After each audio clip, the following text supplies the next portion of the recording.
Strap yourself in for Keeping It Real with Jac and Ral. Welcome back, Keepers, to another episode of Keeping It Real with Jac and Ral. As usual, I am Gabrielle Dolan, and as not usual, it is... Is it not usual? Well, unusual. Oh, you're unusual. I am unusual. Jack Phillips. Hello, everybody. This episode is called Breaking Good. What? As opposed to Breaking Bad. Which is a great show. Yeah, Breaking great show. Good. Well, what do you mean? Well, I want. Breaking I was trying to think of a fancy name for starting good habits. Okay. Now we've done a Why wouldn't you just say starting good habits? because that's boring. Breaking good. Breaking good. I always like to come So up with like breaking bread. Same, but different. Oh, no, different. Not same at all. Bloody different. All right, breaking good. And we've done a podcast episode on habits before, but it's not normally how you like. Sometimes when people talk about habits, it's a negative, like stopping bad habits. Sure. This is about starting good habits. Oh, I like that. Because and I know you're a big fan of James Clear and Atomic Habits, so which we'll talk about. But I guess this came about because I've had a few recent good habits. I I've know. been trying to You're introduce, a new woman. and Bloody we thought boring at it dinner, would. but anyway. I thought we would share them and maybe what's different or Nice. whatever. Nice. And is this, let's think, what the objective of this from a keeping it real perspective is you being honest and telling us what you've been up to and the benefit you've gained from it so that it might influence or inspire some keepers to start some new habits? Yeah. Is that the point? Yeah, I think so. I think so. It's inspiring other people. So one of the things I did a couple of months ago was give up alcohol. Well, that's because you drank your body weight in Fiji. Well, so no. So in seriousness, it happened after Fiji. I'm not surprised. But you know what? It was a combination of first of all, again, I was trying to eat healthy since my surgery. been but healthy all then, your life. and I have been healthy, but it was, Fiji. More We were out, focus. and it was Yeah, it was a not lot of only fun. Fiji. It was the week before. I had social. I was traveling in New Zealand. And you sort of get to the point where you go, oh, my God. Now, I've I'm been not at that point healthy, before yeah. where you go, I just need to give it a break. Because we're in Fiji, one of the keepers that came, Made you drink. she used to drink. Like her work was, like she was entertaining clients a lot, traveling a lot. Yeah. And her story sounded like mine, where you go, you're traveling, you're going out for dinner, you're just exactly having the wine, keeper you're referring one or to. two glasses there, you're coming home the next day, you're in business class for one or two glasses there. And she goes, it just gets to the point where you go, God, I'm drinking most days. Daily. And she wanted to stop. And she had given up alcohol for like 7 months. Yeah. And she looked fantastic too. Yeah, Did you notice that? There was a sparkle in the eye. The skin was clear. She was fit. Yeah. So she inspired me. Good. It was sort of that Go Flash. inspiration. So that was when we came back from Fiji. I think it was the 11th of June. Correct. Yeah, and we named her Flash. Good reason. And I decided there was a few of us that said, let's give up, let's do a non-drinking alcohol challenge. And I said, yeah, I'm in on that without knowing the rules. And then they decided to do it to the end of July. So incorporate dry July.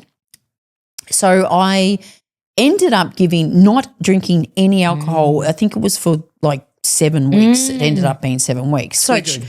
I have done, I've done Feb fast before, but sometimes you do those things and you go, oh, you're allowed to have a cheat day. And so what surprised me, Jack, is I actually found it so much easier. Like it was the first time I felt easy, and I was reflecting on why is this easier than any other time? And I think because it really came down to a health reason. Yeah. And I know, it's always a health reason, but I'd started to do some research and, apparently anyone recovering from breast cancer, no amount of alcohol is good. So we know alcohol is poison. We know right? it's poison. So when I say regularly, I would have a drink most weekends. I don't drink during the week generally, but I'm intentionally and actively putting poison into my body. A weird thing, isn't it? Yeah. Your It's kids a are weird on, thing. because your kids don't drink, do they? Pure as a driven bloody snow. I don't know where they've come from. Richard barely drinks, to be honest. So I'm drinking for all of them. I mean, the pressure. Hello? You know, they're saying the apple doesn't fall far from the tree. I reckon your It's a apple whole nother was on, orchard, mate. was on a bloody big hill that just rolled and rolled now, and rolled. Having said that, Madeline and Louis don't mind, a party. They don't mind a bit of fun. But because they are so intentionally healthy and fit, and they intentionally pursue that the majority of their time, that means that they barely drink. And I bet you if they do drink, they're drinking the bloody finest wine or something Oh, like that. yeah, they've got bloody sophisticated tastes. I mean, it's Why not? If you're going to have a drink, like, you know. So back to you. So Breaking Good. So you stopped drinking, and I remember when you did it, and you're barely drinking now, and proved that again last night, and you had a ball, and you were great fun as always. And so this time it was easier because you've done it before for certain things and missed it, and it was hard, and it might have had a cheat day or whatever. Whereas this time it was actually really easy to do. Yeah. And you're putting that down to the fact that it was actually because it was so connected to your health. The why was different. The why was different. Yeah. And I think then after I'd given it up for like 4 or 5 weeks, and I did feel better. Like I guarantee you I was, you know, it sort of coincided with it was the final stages of writing the book as well. Yeah, and I was just to be getting clear up and up early, and And I noticed I'd go to gym and I would really work out. Yeah. Like I could work out so much better. Can you remember in Fiji you were showing me the data from your Oura ring? Yeah. And you were horrified and shocked and annoyed, but you knew exactly why you were getting really bad sleep. Yeah, I was getting bad sleep. And I said, well, the solution to that is to get rid of the Oura ring. Have another drink, love, while we chat about, life on this beach side, island. And then as soon as you stopped, you were showing me the data on the Oura ring, and it was almost instant. Yeah, for those of you that like have got your Oura ring or something like it, it's sort of one of the measures is like resilience, which sort of measures everything. And it goes from exceptional right down to I love exceptional. adequate. I love exceptional. And, of course it tells you are exceptional this morning. Do you like hearing And that? it sort of went down, and it was down the bottom, like the last or second last ranking, and then after I gave it up, it just gradually builds up, and it went up to exceptional, and I stay there, and then that was for 7 weeks. I stayed there, and look, it did on the 1st of August, so it got to the end of July. I had dinner, so I did have a couple of. I think I had like 3 glasses of wine over dinner that night. God, it affected my sleep because I think my body wasn't coping with it. Prepared for it. And then it just coincided again. We sort of went to Brisbane for work, went to Sunshine Coast to see a few friends, catching up with friends every day. So again, drinking, not a lot, but still drinking. A glass of wine here, a glass of wine there. A couple of glasses every night. And then my Oura ring was going down, down again. So I'm just making a conscious. You know what? I think for the first time, it's not worth it. No. So it's the trade-off, right? And it's like I always listen to podcasts like, why do you drink? And there's a lot of reasons why people drink, and it's like, social anxiety, which I don't have. Definitely not. Shutting you up is But our you know what? anxiety. It's like a reward. So, sometimes it's in our culture. Oh my God, you just got a great job. Let's celebrate. Or, I've had a shit day. Let's have a drink. Yeah. Well, that was the whole And then I realised it was a ritual. So, which is a habit. Really enjoy, come Friday, sit down, open a bowl of wine, have some chips or whatever, and like Steve will have a beer, and it's a bit, but it's a delineation, it's a line in the sand. I get it, but there you were last night drinking non-alcoholic. Yes, so and still part of the party, still part of the conversation, still funny. And you said, I'm going to have 1 glass of champagne because we had very good champagne, and you had that and seemed to enjoy it. Yeah. But you didn't need any more. No. And I thought that was awesome. And so what I've discovered, the ritual, my ritual, is you can still have that ritual of sitting down, having a drink. Yeah. It's just non-alcoholic. Yep. Wine. Don't so it's not as if I'm not drinking at all. I am. But having, I guess the point of that, more selective. And I guess more selective. The point is the why. I think, and that's what I want to come back to, when you're doing a habit of being very, very clear on the why will increase your chances of being more successful, I guess, with that totally habit. Right. Of doing. Totally right. What you have actually outlined in this story, and it's a bloody good story, is some of the advice or device from James Clear Yes. with Atomic Habits Yep. and how you break a habit or start a good habit. Yeah. So first of all, small habits compound. So it's the 1% rule, right? So, tiny consistent improvements accumulate over time. So you cut alcohol, Yep. but you've actually not gone back as much as you might have in the past. Yeah. So what you're doing is getting better each day because you're enjoying the compounding effects. Identity drives behaviour. Lasting change comes when the habits are tied to identity, not just outcomes. So you want to be known as a healthy person, yeah? Yeah. You don't want to put poison into your body, and if you do, you're going to manage that much better than you did before. So instead of saying, I want to never drink again, which is probably unrealistic, you say, I'm actually somebody who's only going to drink a little bit. Yeah. Or not as often. Yeah. And it's interesting when you said on identity, it's like, because I probably would have been seen as, God, Ral's the party person, and I'd be going, come on, let's have another drink. It's what was very interesting when I said, would say to people, I'm not drinking. And we live in Australia and people go, why? It's hard, isn't it? The moment I said, I just, since my breast cancer, I'm just focusing on my health. Yeah. People would go, oh, yeah. Yeah. Well, I didn't get the pushback. I've got, just come on. Well, they just probably have go, one my drink. goodness, maybe I should be doing that. Yeah. So I've got a question. Sorry to interrupt, but I'm just wondering, Ral, if you hadn't had the breast cancer diagnosis, do you think that you would have continued not focusing on your health or as much? I mean, it would have been the status quo. Like I said, it's not as if I was unhealthy. No, but there was no the cancer thing was an interrupt, like an reset, intervention, a reset. Yeah. And this is what I've been thinking about while you've been talking. Like, it's a shame that it has to get to an expert or a specialist saying you're unwell, or you need to change some things. It's a shame that it gets to that. How do we sort of intervene before it gets to that? Well, you're right. Sometimes it's people and we always say don't wait for that. No, to happen. I mean I think of Maddie. She's so healthy and she's so fixated on it and so interested in helping others by sharing information. She doesn't, shove it down our throat. But it's like I'm doing all of this now, so I live a really healthy, long life and I get as much out of life as possible. And I think, gosh, that's a good attitude. Yeah. You're not waiting to be told, stop that or this has happened, so therefore you shouldn't. Yeah. So can I be like that? So let me give you another example of where this, isn't happening because of a disaster that's happened. It's just finding a reason why. So one of the things I've been doing is really trying to increase my strength. Yeah. And women of a certain age. Yeah. Any females especially. Yeah. Increase your bone density and strength because we lose that. And we certainly lose do. that I'm very going through menopause, perimenopause. Yep.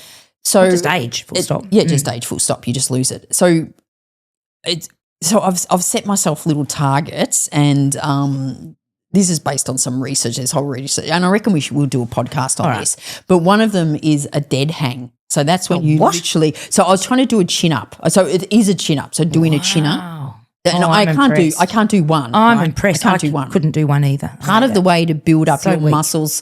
Now, why am I doing a chin-up? It's not for the hell of doing a chin-up. I know for the work it's going to take me to actually be able to do a chin-up means I've got to get really strong. Good. So, but part of how you do a chin-up, people have told me, you should be able to hang like a dead hang. So it's literally just hanging. So if you think of it in a monkey bars. Yeah. When you're a monkey, when you were a kid, you'd be able to fly through those monkey bars. I remember. You would not be able to do monkey bars. No. Now. And so just even hanging, just hanging not from doing anything. Bar. It's like, oh my God, it hurts straight away. Yeah. So the aim is to get to at least 1 minute, but ideally 2 minutes. Like be able to hang for 2 minutes. Similar. Now I did it the first time I tried to do it. I did for about 10 seconds. I'm up to 35 seconds. But part of the thing that happens is first of all, you're herring your weight, but you lose your grip. Yeah. And so Yes. Grip strength's really important. You know, old people, they can't open open things. jars So and things, yeah. You don't want to. Mind you, some jars, nobody can open them. As you get older, and again, why am I doing this? Why am I chin up? It's not to do a chin up. It's to focus on strength, which means that the next 30 years of my life are good. And that strong 30 years. It's aging. Well, there's a correlation between strength and balance too. Yeah. So you're less likely to fall over. Balance. And so one of the other, like another little thing is, I've brought some of those grip things. Yes. So you focus on your grip. Good idea. So I've noticed a little bit of arthritis coming into my hands, and I'm not. On grip. I move bales of hay. Oh gosh, that's hard. Yeah. And I've got to wear gloves because the twine really hurts my fingers. But also, of course, my hands are weak. My arms are weak. Yeah.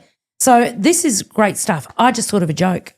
Right. You said chin up, so that reminded me of a joke. Right, okay. When God was handing out chins, I thought he said gin and asked for a double. I think I've said that before. That is a beautiful bringing together the non-alcohol That's and right. the chin ups. Exactly right. The gin ups. So dead hangs, I love it. Hanging from a bar. I've hung at a bar, but now I know I've got to hang from a bar. Hang from a bar. So keepers, try to do it. Hang from a bar? Just time yourself how long you can hang. From a bar. A dead hang. Yep. I've been doing the planking. That's for the core. But I need to do something for the upper body. And I'm doing other things. And again, I reckon we do an episode on this because there's other things the firemen's carry, farmers carry, carrying stuff. Anyway, I'm not going to get into that. Plank, we can do heaps of other stuff. Ooh. Balance, being able to get up and off the ground without using your hands. Impossible. Standing with just one leg, standing on one leg. Yeah. Balance is, I've really slipped back on that, so I'm working hard on that one. Very important, very important. Okay, anyway. So the point of this is breaking good. It is about setting up good habits. Yeah. Now, for you, this is health. I mean, for leadership or for work, it could be other things, right? Yeah, it could be absolutely. Actually saying, well, I mean, mind you, not drinking can help you become a certainly better leader and a better worker because you're going to be clearer in your mind and probably more efficient, not fuzzy. Yeah. So that's always a good thing. But also some of those habits of maybe not sitting stationary for so long. Yeah. Get moving. Yeah. Take a walking meeting.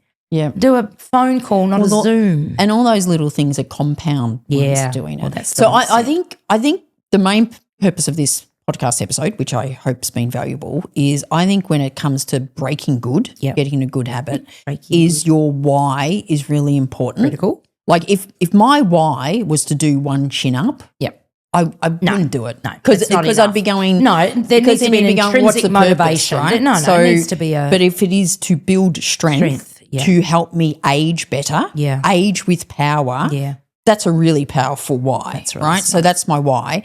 And then I think what you talked about with the atomic habits is little compound. Yes. So just 1%, thinking how you can do. So for example, the grip strength. Yep. When I get up in the morning and I'm reading, the news, just got them both. Sit there doing.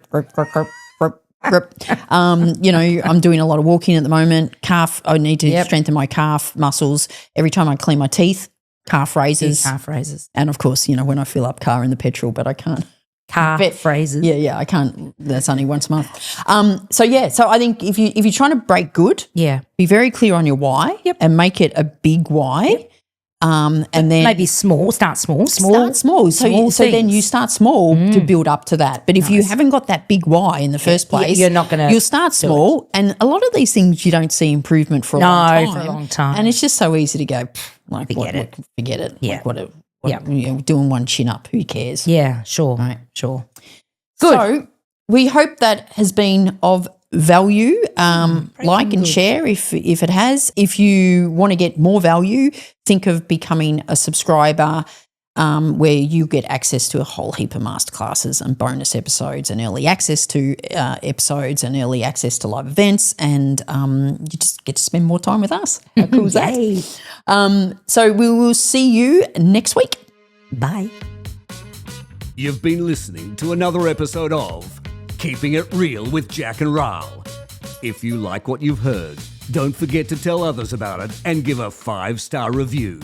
They may seem confident, but they really are sensitive 5-star needy souls. Yeah, right. Keeping It Real, created by Jack Phillips and Gabriel Dolan. produced by Keehlan Ferrari-Brown, and this really real voiceover, spoken by Richard Phillips.